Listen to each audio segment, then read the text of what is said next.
မင်္ဂလာပါခင်ဗျာအခုလိုလူသားတွေတဘာဝကပ်ဘေးလူတို့ဖန်တီးတဲ့ကပ်ဘေးဆိုးတွေနဲ့ရင်ဆိုင်နေရခြင်းဟာဒီလိုတီလာမဲ့လူစုကြောင့်ဖြစ်ပါတယ်ကျွန်တော်တို့အားလုံးတရားမျှတဒီဗီဒီယိုလေးကိုအဆုံးထိကြည့်ပေးကြပါဦးခင်ဗျာတတဝအပေါင်းဘေးရန်အပေါင်းမှာကင်းဝေးကြပါစေချမ်းသာဒုက္ခများလက်ပြည့်ဝန်းပမာပြည့်ပြည့်ဝဝအရေးတကြီးအတိပေးစရာရှိပါတယ်ခင်ဗျာကျွန်တော်တို့ຫນွယ်ပိုးအိမ်လုံးဝအလူမခံပါဘူးຫນွယ်ပိုးအိမ်မိသားစုအနေနဲ့လည်းအဝတ်တဲ့တိတ်တရာကျော်ဖို့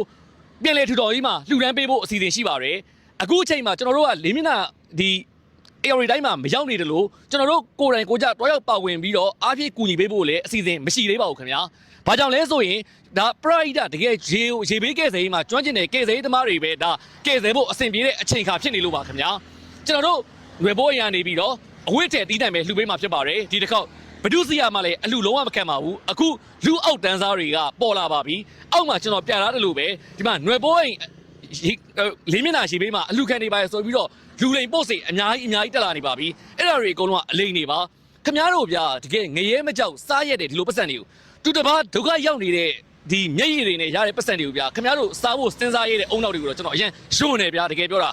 တကယ်အဲ့ဒီလူတွေကိုလည်းကျွန်တော်ရအောင်ဖော်ထုတ်မယ်တရားဥပဒေနဲ့ကိုရှင်းဆိုင်ခိုင်းပါမယ်ဒါကျွန်တော်လှုပ်ဆောင်နိုင်တဲ့ဘိုင်းကနေပြီးကျွန်တော်လှုပ်ဆောင်သွားမှာဖြစ်ပါတယ်ဘာကြောင့်လဲဆိုတော့ဗျာအထည်တွေကျွန်တော် online မရောင်းအချိန်ချင်းပြောတယ်အဲ့ဒါ online ရောင်းပြီးလိမ့်နေအဲ့ဒါကြီးอ่ะဗျာတော်သေးတယ်အခုကကျတော့သူများတကားတွေဗျာတဘော်ဘေးဒုက္ခရောက်နေတာကြီးကိုလိန်စားရတာကြီးကတော့ယွန်းပါတယ်ခင်ဗျာကျွန်တော်တို့လုံးဝလူမခံပါဘူးဝိုင်းရှယ်ပေးကြပါကျွန်တော်တို့သိန်းတရာကျော်ဘူးအဝတ်စားပဲတွားပြီးတော့ကိုယ်တိုင်ကိုကြလှူပေးမှာဖြစ်ပါတယ်ကျန်တဲ့